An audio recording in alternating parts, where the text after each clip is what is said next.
Hi folks, eu sou o advogado Wilder de Siqueira. Olá, eu sou Mara Pessoni, somos aqui do programa Estados Unidos pela Porta da Frente da Metrópole News TV. Vamos aos destaques de hoje? Vamos lá. Hoje nós vamos falar sobre uma bomba que aconteceu nos Estados Unidos ontem à noite. Exatamente, nós vamos falar sobre visto de estudante. Como obter um visto de estudante? Como escolher a universidade, quais são as escolas, as faculdades. E vamos falar também sobre como perder este visto de estudante de acordo com o ICE e Donald Trump. Estados Unidos pela Porta da Frente está no ar.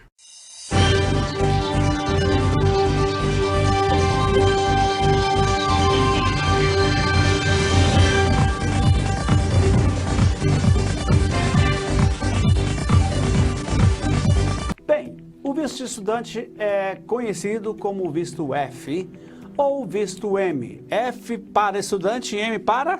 Para cursos técnicos ou tecnológicos, né? São esses cursos que a pessoa vai aprender uma profissão especificamente. É um visto muito popular para brasileiros, porque os brasileiros vão estudar nos Estados Unidos, vão desenvolver e quando voltam ao Brasil, normalmente têm um emprego melhor que tinham antes, porque aprenderam inglês e aprenderam a novas tecnologias e nova maneira de ver o mundo. O visto M é o visto técnico, que basicamente é a mesma coisa. Há novas maneiras de fazer a mesma coisa que faziam diferente no passado.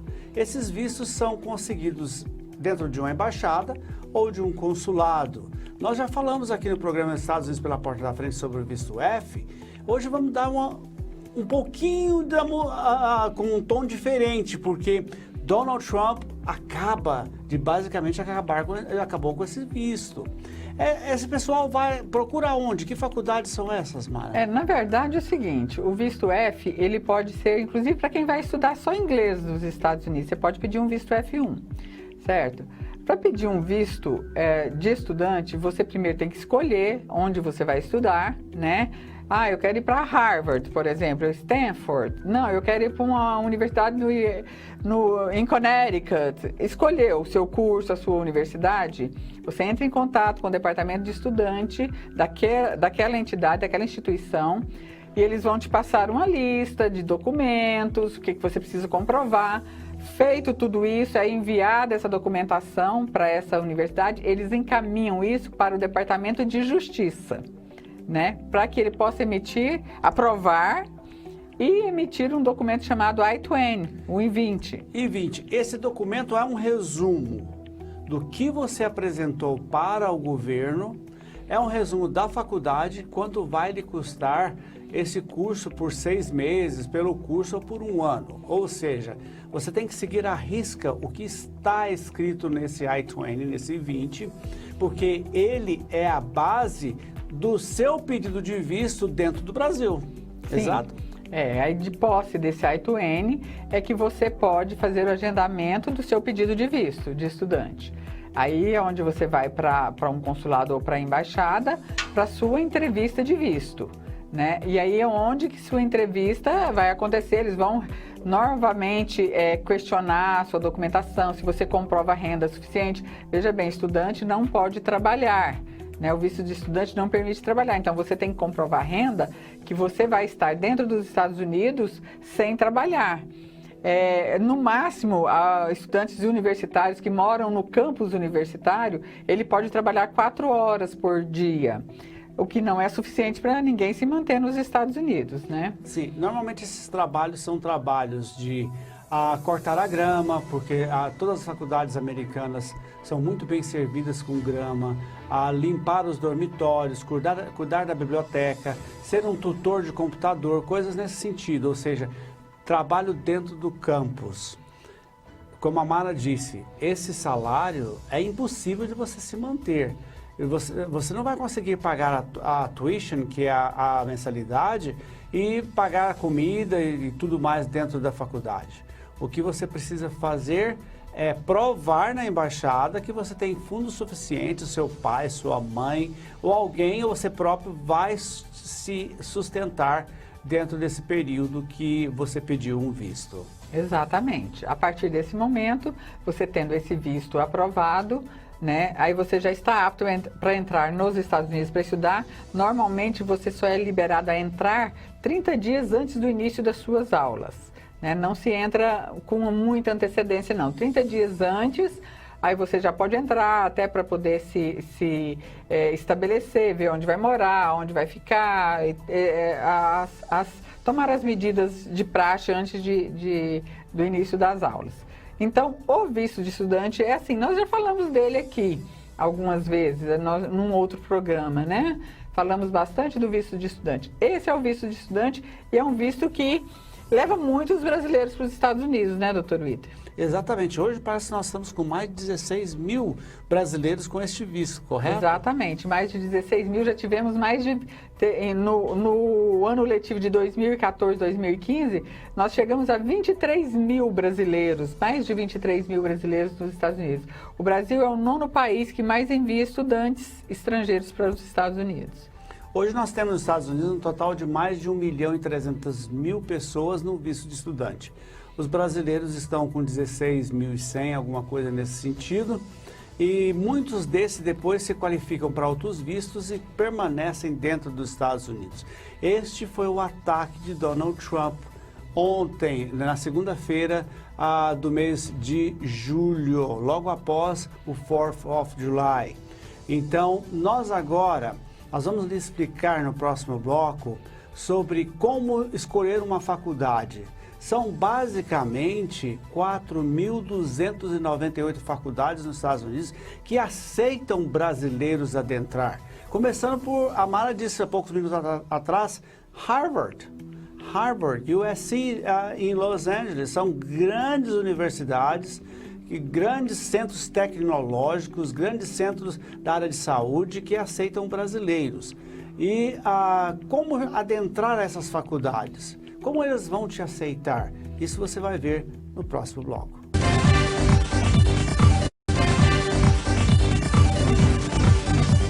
Estamos de volta com o programa Estados Unidos pela Porta da Frente e vamos continuar falando do assunto que o Dr. Witter acabou de falar, que é como se ingressar numa faculdade nos Estados Unidos, né?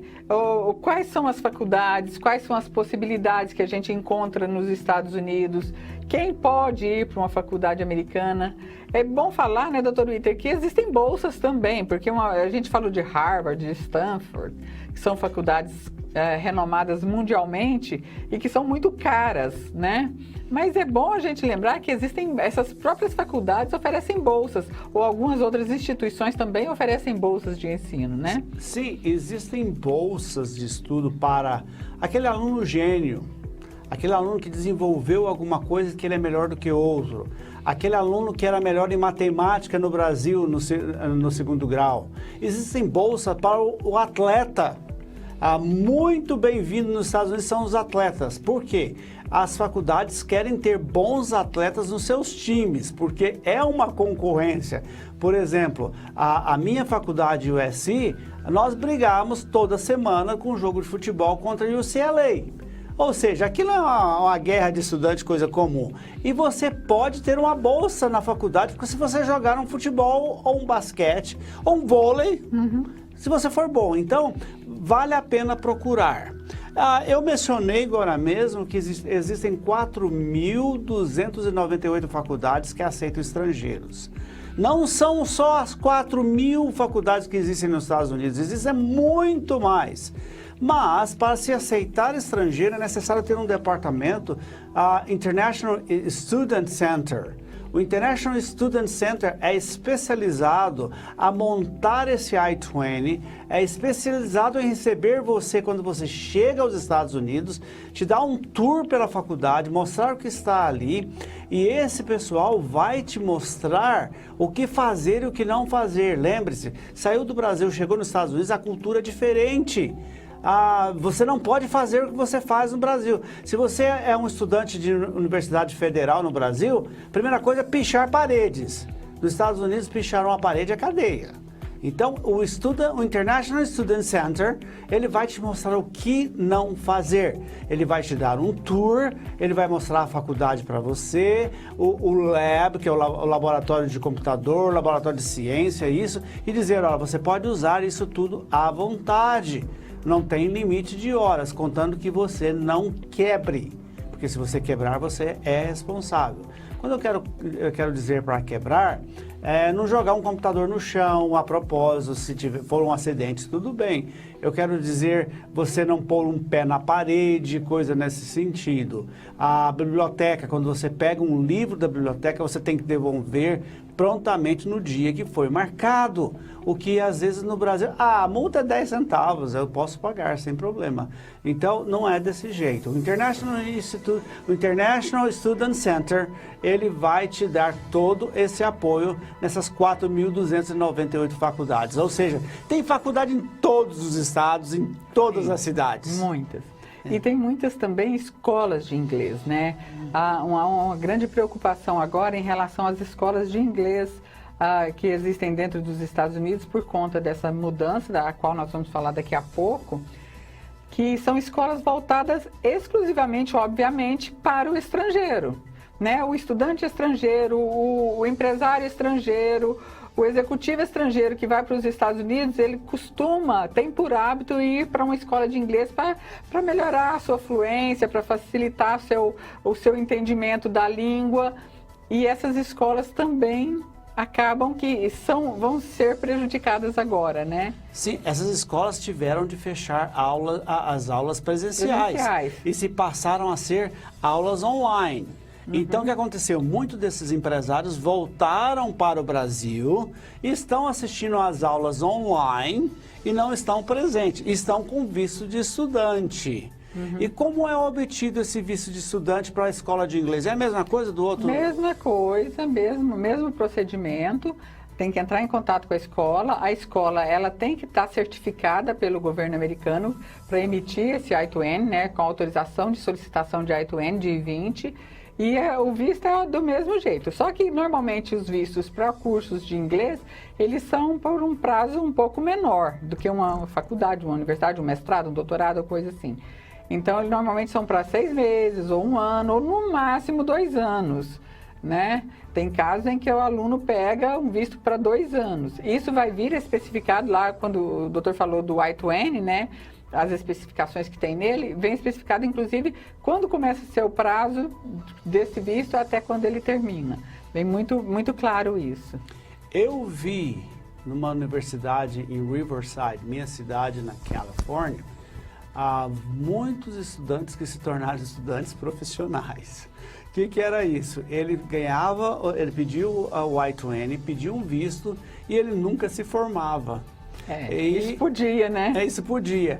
E algum tempo atrás eu tenho dito, eu sou contra isso.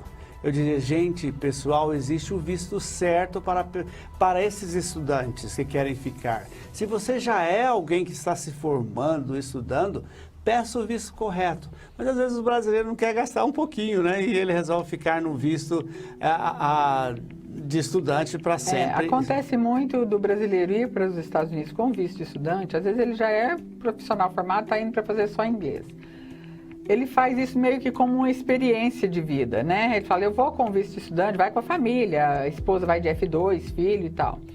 E chega lá, para ele poder estudar o campo para onde ele está indo, para ele pensar se ele vai abrir um business lá, se ele vai arrumar um emprego ou coisa assim. Então ele fica no visto de estudante, ele usa o visto de estudante como uma ponte, né? Para entrar nos Estados Unidos. E muitos se acomodam no visto de estudante.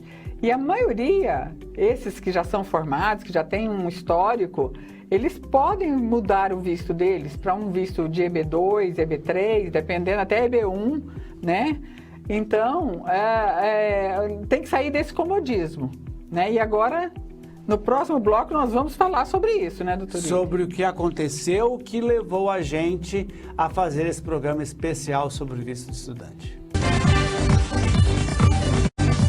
Olá, estamos de volta no terceiro bloco, onde nós vamos falar sobre o desastre que Donald Trump fez logo após o 4th of July. Exatamente. Donald Trump, nesta segunda-feira, dia 6 de julho, emitiu uma nova ordem, agora atacando os vistos de estudante, visto F1 e visto M1. Né? Ele está usando o arsenal que ele tem contra os imigrantes para tentar reverter a derrocada dele nesse governo e para o próximo, né? Que a gente acredita que ele não se reelege. Aleluia! Então, diga, doutor Witter, o que aconteceu? O que aconteceu foi que o ICE, juntamente com o Departamento de Justiça, que emite o I-20, chegou à conclusão que a maior parte dos estudantes que estavam no visto F ou visto M, dos brasileiros, vamos falar de brasileiros, eles voltaram para o Brasil e estavam tendo suas classes no Brasil. Aí eles disseram, wait a minute, hold on a second, espera aí um momentinho. Esse pessoal não precisa de visto, porque eles estão estudando no Brasil.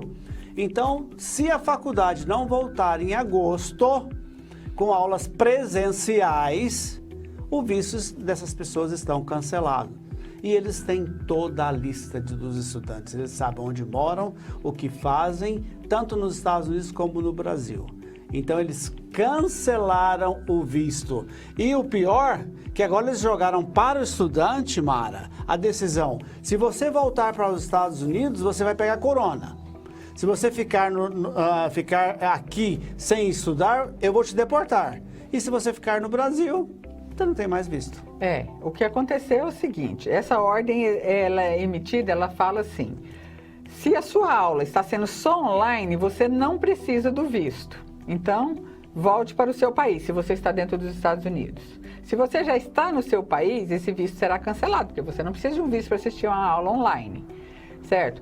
Agora, se a sua aula, se você tem uma aula presencial, aí sim você precisa do visto. Então, essa ordem já foi emitida para todas as escolas, faculdades, universidades, etc.